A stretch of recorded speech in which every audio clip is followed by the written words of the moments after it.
Barış, Merih, Yunus, Uğurcan, Hakan, Müldür, Bardakçı, Eren, Semih, Oğuz, Deniz, Can, Ozan. Türkiye World Cup 26. Kerem, Barış, Semih, Türkiye.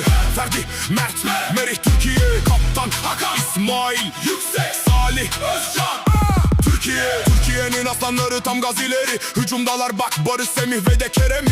Altın jenerasyon bu dedik değil mi? Milli ruhu benimsersek görürüz finali. Süper çocuk Arda, süper yıldız Kenan. Ay yıldızlı formayı versen onlara inan. Orkun, İsmail, Salih, Yunus.